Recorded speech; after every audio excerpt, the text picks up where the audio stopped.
Aliza. Saya Fakih. Selamat datang di Babat Cianaga.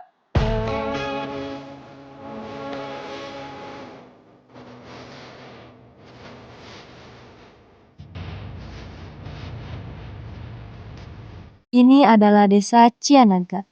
Kami berada di sini untuk menggali lebih jauh mengenai desa ini. Sejarah, budaya, perekonomian, dan segala hal yang ada di dalamnya. Kami akan berbincang-bincang dengan warga dan beberapa tokoh di desa Cianaga. Untuk mengetahui seperti apa di desa Cianaga ini langsung dari sudut pandang mereka. Secara administratif, desa ini berada di Kecamatan Kabandungan, Kabupaten Sukabumi, Jawa Barat. Desa yang terletak di kaki Gunung Salak ini memiliki kontur geografis yang cukup unik, dilintasi oleh sungai-sungai yang bermuara di pesisir selatan, dan dikelilingi bukit-bukit yang membuat akses menuju ke desa ini terbilang cukup sulit. Namun di balik itu, Desa Cianaga memiliki potensi dan sejarah yang layak untuk diungkap. Kami bertemu dengan Mbah Jejen, salah satu orang yang dianggap sebagai sesepuh atau orang yang dituakan di Desa Cianaga. Kami akan mencari tahu mengenai asal penamaan Desa Cianaga ini dari Mbah Jejen langsung. Gini, di situ ada riwayat cerita sampai sekarang ada namanya Keramat Naga. Ya, dari atasnya hutan. Kepalanya air itu, kali itu. Itu namanya Keramat Naga. Keramat itu. Dari obrolan ringan bersama Mbah Jejen, kami mendapat informasi mengenai asal penamaan Cianaga. Dikatakan bahwa Cianaga berasal dari nama tempat hulu sungai di Gunung Kanaga. Bernama Keramat Naga. Keramat Naga sendiri merupakan tempat yang dianggap sakral dan banyak dikunjungi warga sekitar untuk berbagai hajat mereka. Tetesannya riwayatnya bangsa Wali Songo. Di sekitar dulu zaman rusuh. Jadi ngumpetnya di tanah-tanah yang paling tinggi, di tanah-tanah yang paling legok di bawah, di situ ngumpet. Waktu perang dulu tahu tahun berapa entahnya itu mah. Waktu rusuh itu zaman bangsa Wali pernah duduk di situ. Batas dimasuk oleh Allah bangsa Walinya, jangankan walinya ada di situ, bekatnya juga diizin oleh Allah. Setelah dirasa cukup perbincangan kami dengan Mbah Jejen, kami melanjutkan perjalanan. Kali ini kami berencana menemui Kepala Desa Cianaga, Bapak Wardi Sutandi, yang telah menjabat sebagai Kepala Desa Cianaga selama 2 periode. Assalamualaikum warahmatullahi wabarakatuh. Waalaikumsalam warahmatullahi wabarakatuh. Kali ini saya bersama Bapak Wardi Sutandi selaku Kepala Desa Cianaga ya Pak ya? Betul. Nah mungkin untuk lebih lengkapnya mengenai profil Bapak dan profil desa langsung kita tanya saja. Bapak boleh diperkenalkan diri. Baik, Assalamualaikum warahmatullahi wabarakatuh. Nama saya Wardi Sutandi. Pada saat ini saya menjabat Kepala Desa, yaitu Desa Cianaga. Mungkin Bapak, kalau kita berbicara soal Desa Cianaga, kapan sih Desa Cianaga ini berdiri? Pada tanggal berapa dan tahun berapa? Baik, Desa Cianaga ini asal-usulnya pemekaran dari Desa Mekarjaya. Pak Wardi menjelaskan secara rinci mengenai desa Cianaga. Ringkasnya, desa Cianaga sendiri secara resmi berdiri pada tanggal 16 Mei 2006 berdasarkan SK dari Bupati Sukabumi dengan luas sekitar 1.926,34 hektar dan terdiri atas 4 dusun, 4 RW, dan 31 RT. Jumlah penduduk desa Cianaga menurut sensus terbaru adalah sebanyak 6.751 jiwa yang tersebar dalam 2.036 kakak.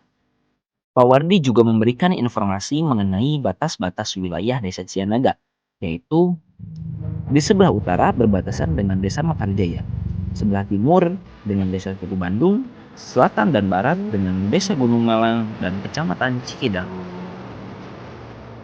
Kalau dari mayoritas mata pencaharian pokok masyarakat apa saja Pak? Pencarian khusus 70% warga masyarakat Cianaga mayoritasnya buruh tani dan beternak. Iya. 30% ya ada yang ekonomi. Betul. Iya. 70% 70% mayoritas buruh tani.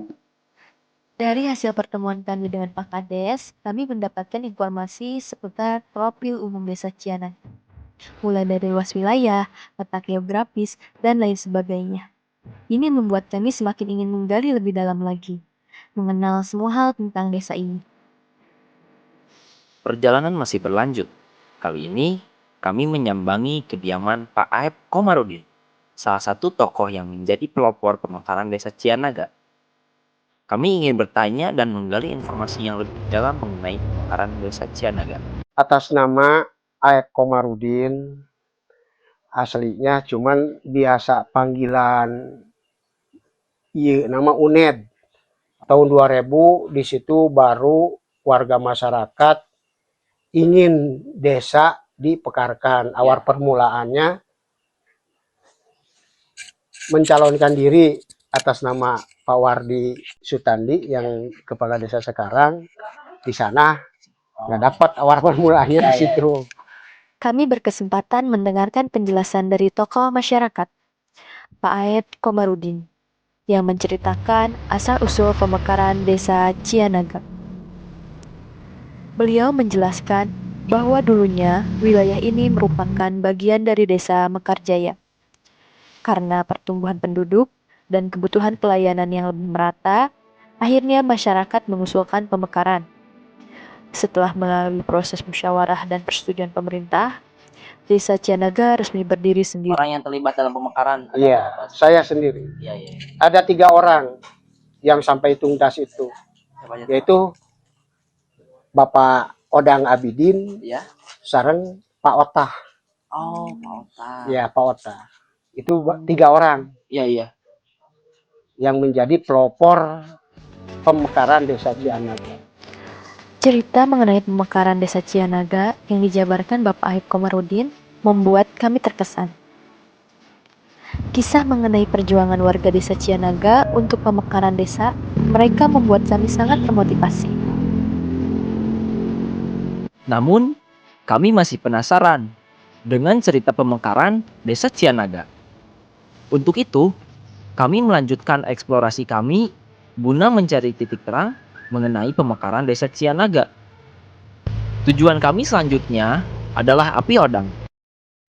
Api Odang yang merupakan pensiunan guru sekolah menengah pertama ini juga merupakan salah satu tokoh yang terlibat dalam pemekaran Desa Cianaga. Kami menyambangi Api Odang di kediamannya yang terletak tidak jauh dari rumah Bapak Aep Komarudin. Kenapa disebut Desa Cianaga? Ya, bukan karena ada Sungai Cianaga dan sebagainya, tapi lebih pendekatan kepada tokoh yang ada di Cianaga. Iya, iya. Dan tokoh tersebut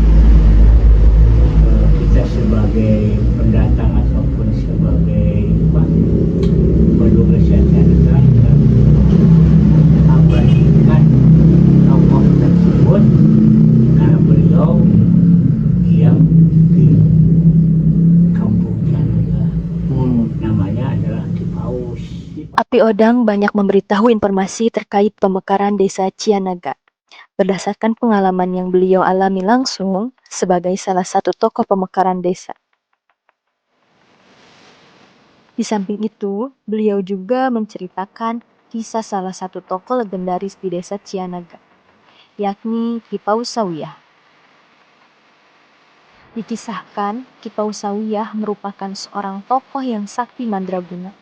Beliau mampu menyelam selama 40 hari, 40 malam, tanpa kembali ke daratan untuk memasang umbul-umbul di Laut Selatan. Atas perintah pemerintahan kolonial Hindia Belanda saat itu. Saya melihat kondisi kampung Cianaga yang terdiri daripada 4 kardus, ya, itu merasa jauh untuk mengurus sesuatu termasuk KTP kakak. Kalau pergi ke Mekarjaya, Iya. yang jaraknya sekitar 7-8 kilometer. Iya. Kita lebih dekat mengurus sesuatu kepada kecamatan. Kita kan lebih cepat. Maka oleh sebab itu untuk memberikan pelayanan yang maksimal dan lebih dekat dan lebih terus, maka diputuskan untuk mengadakan Cianaga. Oke, iya. Itulah salah satu alasannya mengapa Cianaga dimekarkan dari Mekarjaya. Ya, setelah berbincang-bincang dengan Api Odang mengenai sejarah desa Cianaga, rasa penasaran kami semakin kuat. Kami memutuskan untuk pergi ke Abah Anon, salah satu orang yang juga dianggap sesepuh di desa Cianaga. Ari jenengan mah anu biasa disebat upami di desanya aya dina KTP.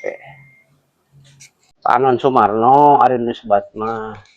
Mbah Anon memiliki nama lengkap Aton Sumarno. Beliau merupakan salah satu tokoh masyarakat di desa Cianaga yang pernah menjadi anggota perangkat desa selama kurang lebih 10 tahun lamanya. Dalam perbincangan dengan Mbah Anom, beliau menjelaskan mengenai alasan dan syarat pemekaran desa Cianaga. Adapun alasan pemekaran desa Cianaga menurut Rayan Mbah Anom antara lain, pertama, karena kepadatan penduduk di desa Mekarjaya, sehingga dirasa lebih baik untuk dipecahkan menjadi 2 desa. Kedua, pembangunan yang tidak merata dan hanya terfokus di wilayah utara desa Mekarjaya.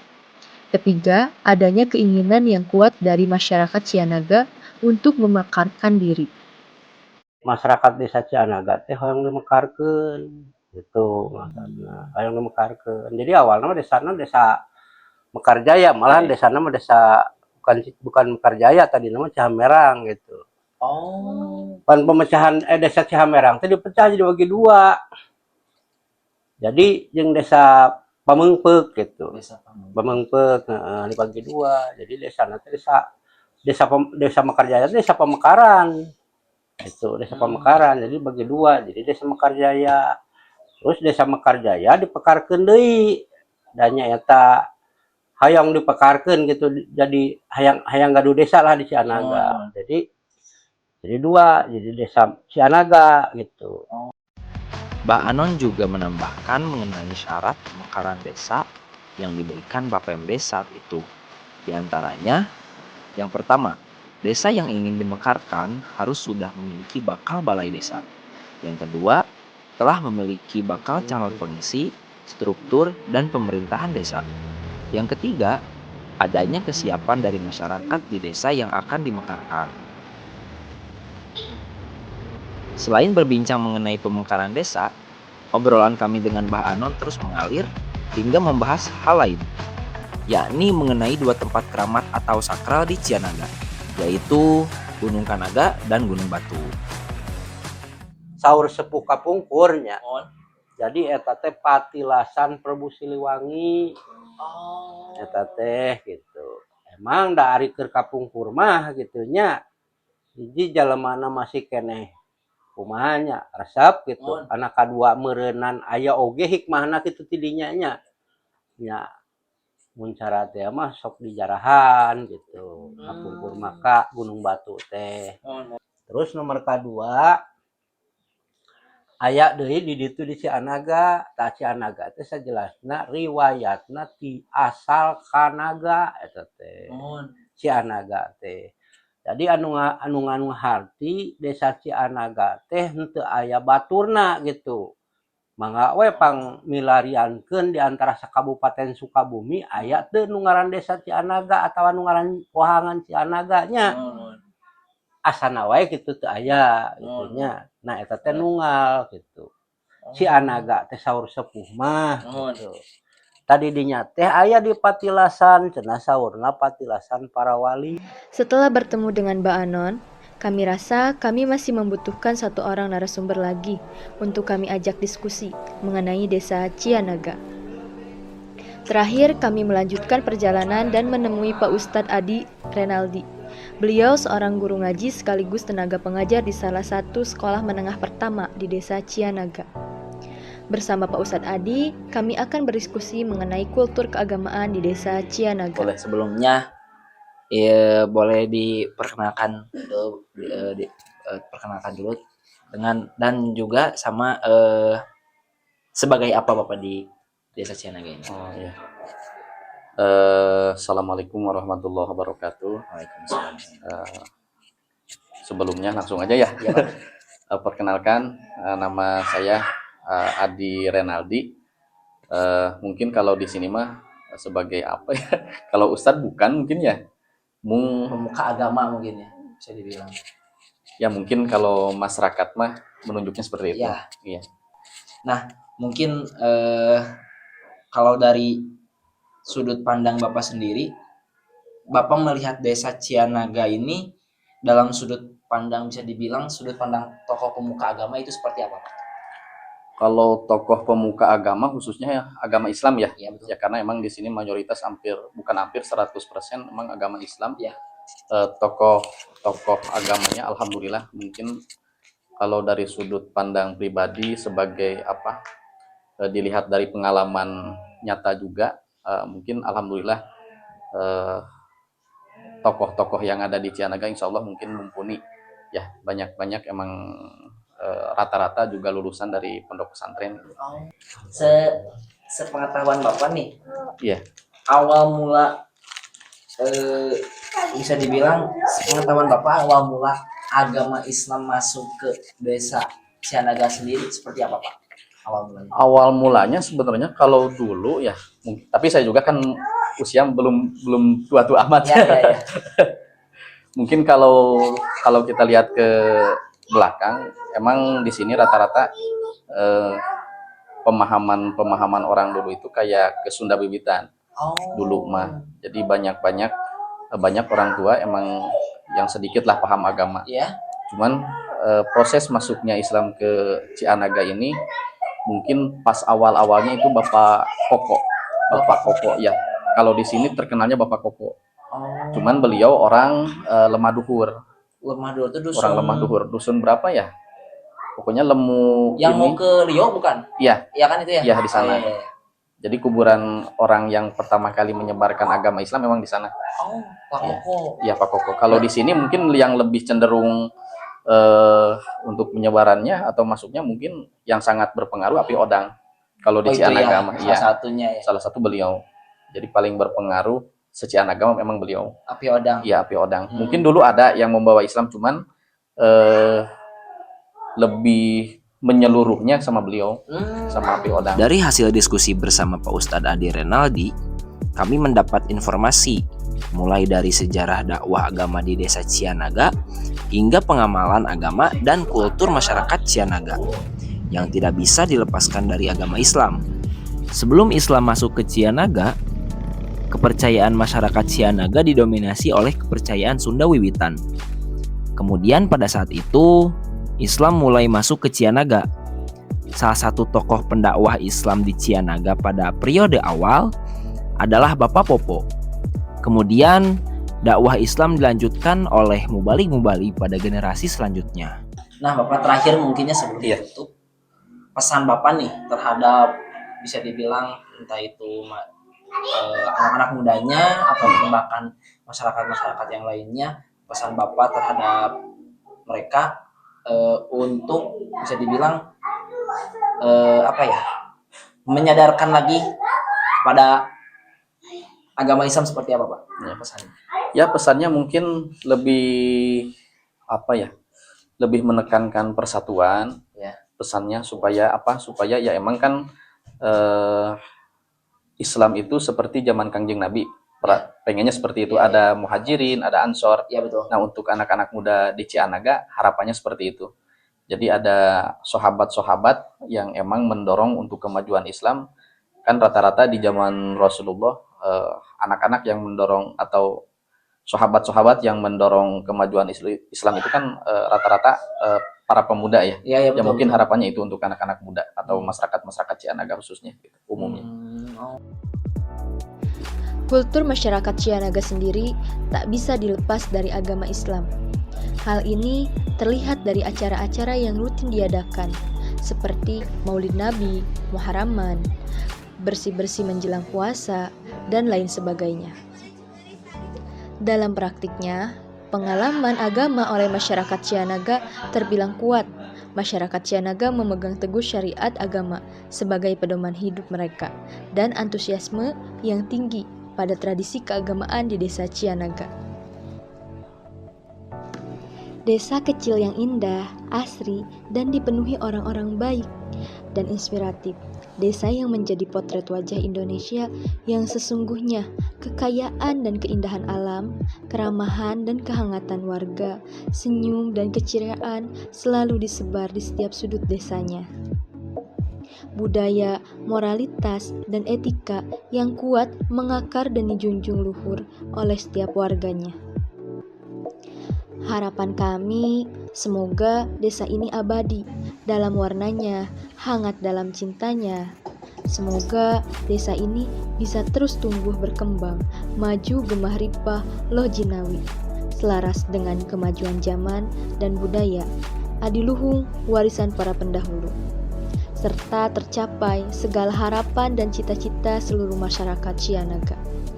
Setelah melewati jalan-jalan yang panjang dan berliku, menembus rimbunnya hutan dan kebun, menyusuri aliran sungai dan pematang sawah-sawah yang menghijau, perjalanan kita di Cianaga harus terhenti di sini. Perjalanan yang panjang namun tak terasa melelahkan. Dari rumah ke rumah, bertemu dengan orang-orang hebat yang selalu menjadi inspirasi untuk kami, menyusuri setiap jengkal desa di Cianaga, menjadi pengalaman yang abadi dalam memori. Setelah pertemuan dengan Pak Ustadz dari tadi, mungkin ini pemberhentian terakhir kami. Dan ya, petualangan kita di Cianaga mungkin berhenti di sini. Saya Haliza. Saya Faki, Kami dari Babat Cianaga. pamit undur diri. Wassalamualaikum warahmatullahi wabarakatuh.